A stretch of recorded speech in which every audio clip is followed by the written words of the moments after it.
we've been having fun behind the scenes. I think one day we need to come up with our behind the scene and you see what we're up to. Because when we're in front of the camera, it's like we're all prima proper, but you need to see me behind the scenes. Anyway, welcome back. It was a wonderful, wonderful session with Amaka. It was wonderful. We're talking about marriage, and all the men could not stop calling. And I noticed that a lot of people wanted to call too and, you know, give up their views. But unfortunately, you know, it's a live show, time not always on our side. And we have another wonderful guest in the studio today. Today is all about motivational speakers, but now we're not speaking about marriage, don't worry. We're talking about something more interesting too that you would like. I have an entrepreneur, an author, and he is also a father, he's also a husband, and he is also, you wear a lot of crowns actually, but let me just stay there and we'll talk about the rest. Welcome, Moctar Adeleke, to the studio.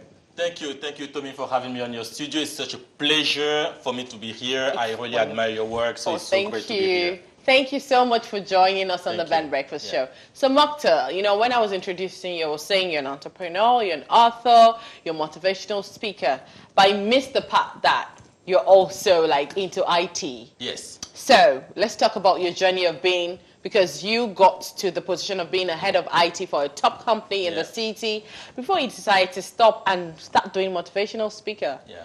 Who does that? Who does that? Because you will be on like a six-figure and you just, you know what, I don't want to do this again, I just want to do. Tell us about the journey. Yeah, you know, very good question to me, and thank you for asking that question. Yeah. You know, when I came to London, I was in France, I was living in France, I was living a comfortable life, but I had a dream, and my dream was to touch as many people as possible and make a difference in their life. So what I did is that I came to London, and I said, okay, I'm going to come to London and learn English and do all those things. Oh, so you learned English when you got to London? I learned English when I came here. Wow. You know, and one thing that I had when I got here is that because I wasn't speaking English very well, and my first job was a road sweeper, and there's nothing wrong with that. Yeah. However, the income wasn't enough. Yeah. You know, and I have a family, I have my wife, and I need to look after my wife. And that time was really difficult. You know, my dad passed away that time. My wife and I were trying to have a child, and we couldn't, and the child die as well, and it was really tough. And I was doing my job, and every day I would not have enough money. I couldn't look at my wife in the eyes. It was really tough. Yeah. And one thing happened that really turned my life around. One day I met a little girl. She was about 6 or 9 years old. And she came to me, looked at me in the eyes and said, "Why are you doing this?" And I was like, I couldn't answer the question. And she walked away. And in that specific moment, I got that there is more in me than just sweeping the road. Yeah. You know, I know if a viewer can relate to that, and this is really something that is really important. I had a dream inside me, and I was stuck in that position. And what I did is I unleashed my superpower.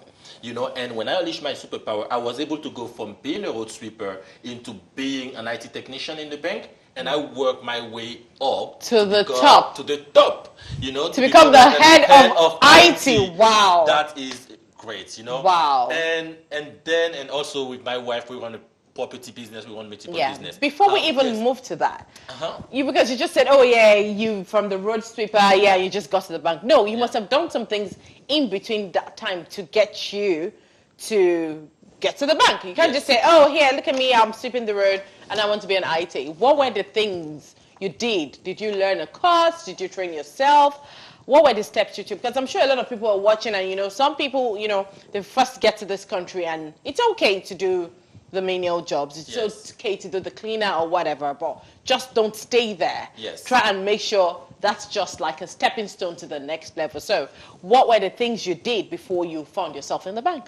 Very good. You know, and that's a very good question. You know, what I did is that, and I asked myself that question because recently, right now, you know, I'm a life coach. I coach many people. I coach about over 2,000 people. And I also created a workshop, you know, because I'm really committed that every human being gets what I got, like their inner power, so that they can get out from their situation. And what I created is a unique system, you know, for people to go from where they are to where they want to be. And the first thing we want to do, if you are watching this, the first thing is to have a clear vision of what is it that you want. Wherever you are in life, you know, wherever you are in life, have a clear vision. And for me, Where I was is because I lost sight Yeah. of what I wanted. You know, I was like, I wanted a big dream, and then I came to London, it was tough. So have a clear vision of where you want to be. And the second thing is unlearn all your limiting beliefs. You know, I had like limiting belief about I can't do it, it's not for me. I I'm can't stuck. speak English. I can't speak English. Yeah. Thank you for that. Reminding me. Oh, but yeah, you can speak now, You know, but yes, indeed. Yeah. then it was a stumbling block, yeah? Yes, I can speak English. And the third thing you want to do is to educate. Yeah. Educate yourself. Education, knowledge is power. You want Yeah. to learn from people, learn from books, go to training, whatever you want to do, you want to educate yourself. And surround yourself with people that can really motivate So you. how did you educate yourself in this situation? Did you just, you went to start a course? Did you go back to school? Did you go back to uni? You know, what were the things you put in place to be able to get to the top? Very good. I went to an IT training company. Okay. And you know what? You have to really believe in yourself. You really believe in yourself. I went to an IT training company, and I only had like £480 in my bank account. Oh my and God. The course was £400. And I paid for the course, and I was left with £80 in my bank account. And I didn't know what I was going to do. And that was my first course in IT. And then out of that course, I was able to get a small job in IT. Yeah. That was my first job. And I saved a bit of money after 6 months, and I reinvest that in another course. Another course, wow. Another course. And out of that course, I then make a bit of money as well, get a better job, and then I invest that in a different course. And that brought me into How many courses did you do? I've done many courses. Like how many? Like 20. Oh my God. Even over 50 when I count. Really? A lot. You know, one thing that's really important, and I want our viewer to get this one, if you're watching this, is invest in yourself. Invest in yourself. Wherever you are, the process is really simple. You take what you got, you look at the money that you have, you take part of it, you invest it in yourself. You get a return on that, right? You go out and you reach a plateau. When you reach that plateau, you take a bit of money out and you reinvest in yourself. And you just follow the same process over and over again. Till you get to the top. To get to the top. And this is the story right here. Yes, absolutely. Wow, congratulations. Thank you. Very motivating. So let's talk about what drove you to create this workshop you're talking about, because you're going to do a workshop really soon. Yes. So what was the motivation behind the workshop? Yes, the motivation, the workshop is 10 and 11 of November, very soon. I'll talk about it, in London. So the motivation behind it is really because it's not about the business and the journey and becoming head of IT in the bank. It's about touching every single human being so that people really believe that is possible for them. You know, I'm a father of 3 children. Yeah. And one thing I really care about is that my children live in a better world. Yeah. You know, my children tomorrow, they can say, oh, my dad made a difference in the life of so many people. Yeah. You know, rather than my dad was a banker, nothing wrong with that. Yeah. But however, it's about making a difference in the life of so many people. That's why I'm doing this workshop. Wow, that's very interesting. Yeah. So I think, do you have a training school for IT? I think you should do that too. I should. You know, you know what?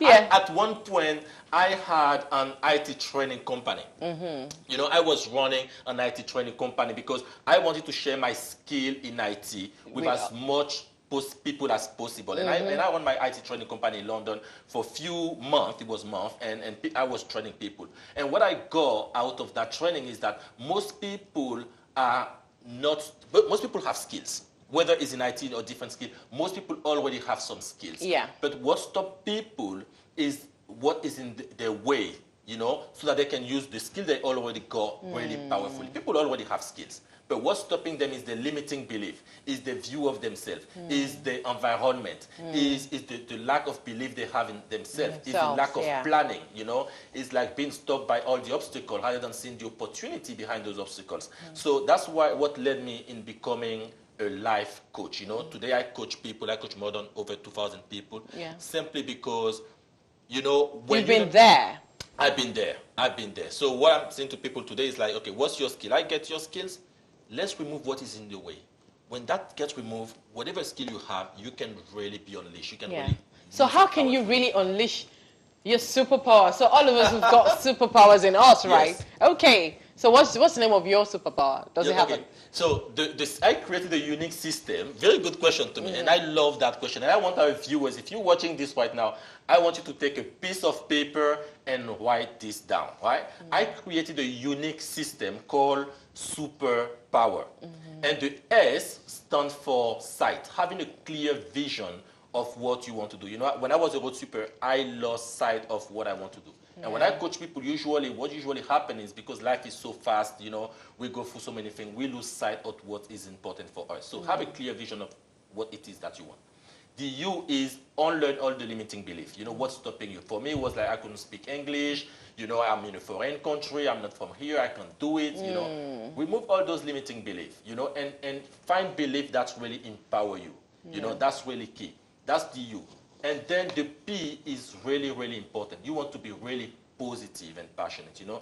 Negativity won't bring you anything in your life. You want to be really positive that you are the one to make your life happen. You are the one that can make that happen. And that thing that you want to do, you want to be really passionate about it. You know, for me, it's like my passion is making a difference in the life of people, and I'm really passionate about that. So whatever it is, you want to be passionate about that. And then the E is educate yourself. Whether it's going for an IT training or going for a training that you want. In whatever you want to do. In whatever you want to do. Learning from people, learning from coaches, mentor, learning from your own experience. Having a mentor is really important. True. So how do you do it? Because I know you're also into real estate. Yes. So how do you wear all these crowns? Workshop, motivational speaker, writer, you know, how do you do it? Yeah, you know, that's a very good question too. You know, when you are passionate about something, when you are unleashing, you are really passionate about something, you become really unstoppable. You know, I sleep like sometimes 3 hours, sometimes 4 hours. Really? I know. Sometimes I can still be awake at 3 a.m. in the morning working because I'm so passionate about what I do. Yeah. You know, and it's also about making a difference to as many people as possible, touching as many people as possible. Life, people are out there dealing with the same thing that I dealt with. You know? Definitely. And a lot of people are still stuck. In that, you know, whatever they're doing, and they just don't want to like change or move to a bigger place or go to a next level. Because, you know, okay, you find a lot of people doing, like I said, menial jobs. And don't get me wrong, it's okay. You're just entering a new country. It's so hard because of some issues. But it's okay to also do like a little course on the side to get something, like you said, something more that will add up to whatever you're earning, because that's not going to earn you a lot. And it's going to take your time and waste your years. Yeah. You know, what you said is so true. You know, a lot of people out there, I've been there. You know, I had a lot of friends. One day, one story struck me. When I started working in a bank, I was working one day, you know, I was working on Oxford Street, you know. And when I was working and I was sweeping the road and I was like rubbish loader and doing all that, what I wanted was to drive that lorry, you know, like, and earn a little bit more because I lost sight. When I got connected to my vision of me, I was able to invest in something bigger. And when I went back there on Oxford Street, I met one of the person that was driving the lorry that I was looking up to, and he was still doing the same job. And I went, and then we had a conversation, and I started to coach him so that he can transform his life. So that's really important. That's how I give back to people. Yeah, very interesting. Really very interesting. So you have a book. Yes. Saying stop wishing and start doing. Stop wishing and start doing. Because a lot of people, we wish we can. I think human beings are very good at procrastinating. Yes. Everyone is a victim. I'm also a victim. So how can we stop wishing and start doing? Good. The one thing I do, you know, everybody does that. I do that too. One thing I do to stop myself from like procrastinate is to have a vision board. You want to have a vision board that reminds you every day as to what it is that you want. Your vision might look like really far away, but trust me, it's not that far. It's just like really close to you. Once you discover what you need to do, your vision will be right. So the vision board, do we like write it out on the paper and put it on our fridge or in the room? How do you, because a lot of things, people talk about this vision board, and some people find it a bit confusing. What do you mean a vision board? Like, so you write everything you want to do. Do you set timelines for it? Yes. Very good, yeah. Put it where you can see, right? Is that what you're talking about? Yes, put it. Mine is on the fridge. It's a good place when you're having your Yeah. breakfast. You can watch that. I say, oh my God, I've not done that. Yeah. I put some of them in the bedroom. My wife wasn't happy about that at the beginning, but now she's okay with it, so that when I wake up, I can see my vision board. And you're right, having a timeline, it's really good to have a timeline and to revisit that. Even as a family, with my children, my wife, I say, okay, this is where we are. This is where we're going. This is the action that we'll be taking. True. Yeah. Tell us about the real estate company. The real estate company is, my wife and I, we have a property management company and a property investment company, and we do property training as well. So what we do is we manage property in Southeast London for landlords who are out there with a lot of properties that they want to manage, and we manage that for them. And if also we invest money, capital for investors. So we have investors who want to invest in Southeast London. So we invest the money for them and give them a return. So when you say invest, in terms of just strictly property now, right? Yeah. Okay, so you help them like source for the houses and Yes, yeah, correct. Yeah, we buy the property for them. We do all the paperwork. We manage the property. We find the tenant inside, and then we give them an income yearly, monthly, however the deal is structured. Yeah. If you're watching and you're in Southeast and you need someone to manage your property for you, I think you should get in touch with Moctar.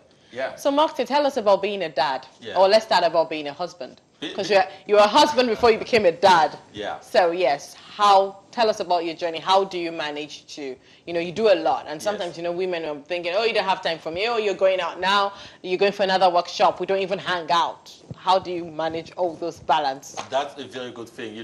One key, very good question. One key that's really important is family. Yeah. When you are in this journey of trying to achieve a lot of things in life, you want to have someone next to you that got your back. My wife is that sort of person in my life. My wife got my back. If I'm somewhere and I'm stuck and I need to call one person, I pick up my phone and call my wife. We've been together 18 years. Wow. Now. We don't look like it, but we started early. When did you get married? What age did you? We got married like about 7 years ago.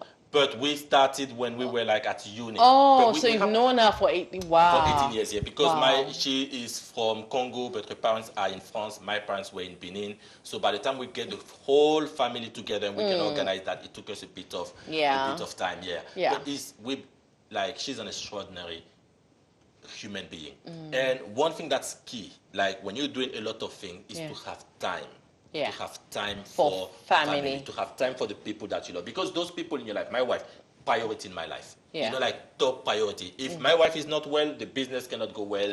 The workshop I'm doing cannot go well. And we have coaches in our relationship. We have coaches, whether it's a relationship coach. Oh, we just spoke to one. Amaka just left. She's a marriage counselor. Here we go. So. Yeah, because a lot of people, they have big dreams. Yeah. But if you have a big dream, you have to sort out your relationship. Even small things like we miss. We have a great relationship, my wife and I. But small thing we miss, like, oh, this Friday you didn't buy me a flower. Or African men. What? I don't know. African men, when you say buy me a flower, like, what's flower? What's like what? I don't know why they don't like it, and it's cheap. It's cheap, flowers are so cheap. You can buy, I think, from £3.50 or £5.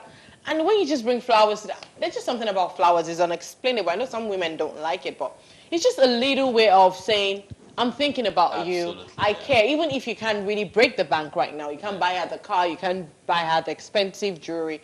At least for now, it's just like, oh, babe, I'm thinking about you. So I think men, especially African men out there, make sure if your wife likes flowers anyway, but I think every woman, when you just get it, you're like, oh, it's such a sweet move. So yeah, that's how you balance it with family life, and that extends to the kids too. Absolutely. So now your surname is Adeleke, and I'm sure people will be thinking, oh, you're Nigerian, you're Yoruba. But you're not. You're from... I'm from Benin in West Africa. Yeah. My family traveled from Nigeria about 1700. I traced my family tree back then. Okay. Traveled from Nigeria in 1700, and then now they are in a part of Benin Republic. Benin Republic, yeah. Oh. And I'm Yoruba, I speak Yoruba. You speak Yoruba, yeah, I know.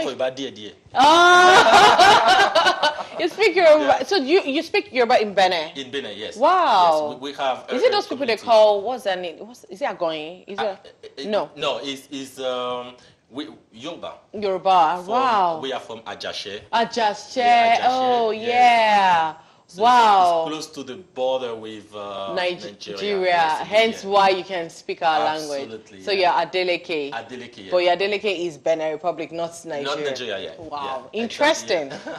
Very. I've always said I'll ask you. So you can speak French now. I can speak French. You can speak English and Yoruba. Yes. Good. And I used to, my mom and I, we used to go to Nigeria when I was like around 11 years old. Yeah. And we used to go there because my mom was in trading. And, Okay. Yes, yeah. So tell us about your workshop. Tell us Yeah. why we need to be there and what we're going to learn from there. Good. My workshop is on the 10 and 11 of November at the Rembrandt Hotel in Knightsbridge. And what you're going to learn, you know, I created this workshop because I sat one day and I look at my life and I look at what is it that I did that allowed me to go from being a road sweeper to being a head of IT and an entrepreneur and running multiple businesses. And I wanted people to have that. And that's what I call unleash your superpower. I designed a unique system called Superpower.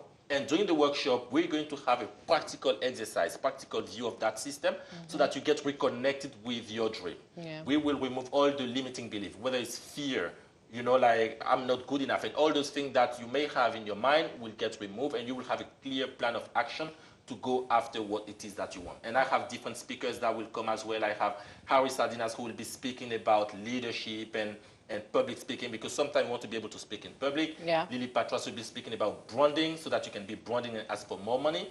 And my friend Jim Coursier will be speaking about wealth and money so that money doesn't stop you. So this workshop is 2 days. Saturday and Sunday. We'll start at 9 o'clock in the morning, finish at 9 o'clock in the evening. Wow.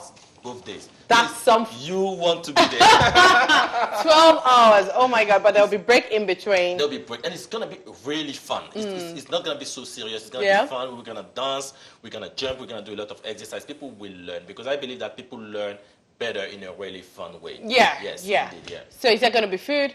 There's going to be drinks, there's going to be food around, you know, there's going to be drinks, there's going to be food, it's going to be really, really, really good. So where can they get the tickets to the event? Okay, people can get the ticket from Eventbrite. You know, I have a website called, they just type usplondon.eventbrite.com. usplondon.eventbrite.com.